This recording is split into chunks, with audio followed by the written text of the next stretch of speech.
South African Federation of Trade Unions has announced its new leadership after a heated three-day conference in Boksburg. At some stage, Metalworkers Union NUMSA threatened to pull out of the conference if four suspended national office bearers were barred from standing for re-election. We have now in studio for some analysis, talking perhaps to the integrity of the Federation moving forward following the drama that unfolded at the Congress. Labour lawyer Andrew Goldberg joins me in studio. Very good afternoon to you. Thank you for your time.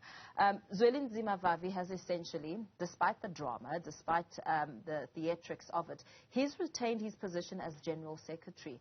Was it expected? And perhaps what does it now mean for the future of the Federation?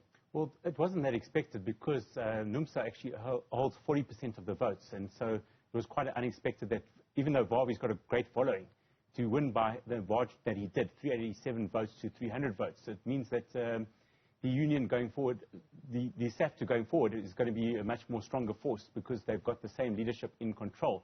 So you new union since 2017, so that's definitely going to hold good for the union. We saw the elective conference, you know, in the build-up, the drama and the wrestling over suspensions at the center of these delays, even court threats coming into the picture there. What would that have meant had this conference moved in that direction, especially? Yes, definitely. I mean, this was a meeting that was called and that they had to have actually the voting and stuff like that by the end of today.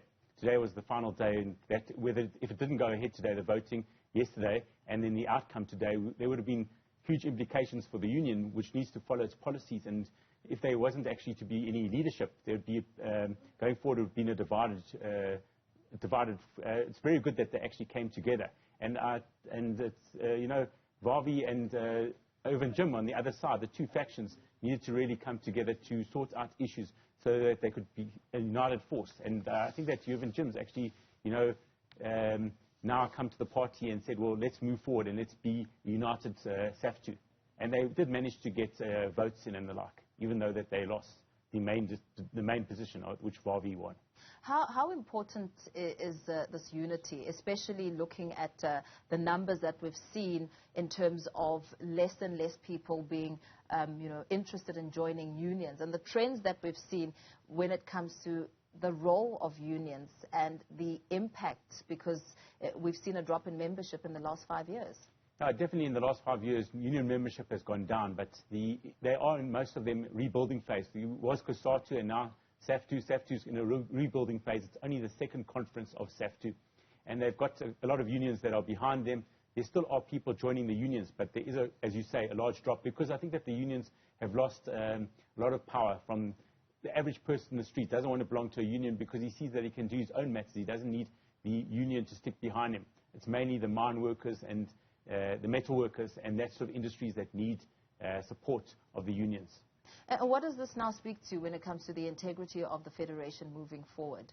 Well, I think that if they can stick together and be a united front, same way as any infighting, this is just a conference, and it was obviously a lot of other things should have taken place during the time that there was so much infighting and threatening of court action and the like.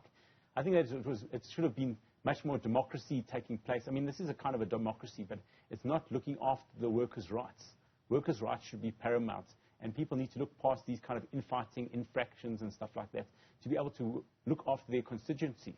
The constituency is everything. I mean, without the actual workforce, without them paying their union dues, we wouldn't have unions.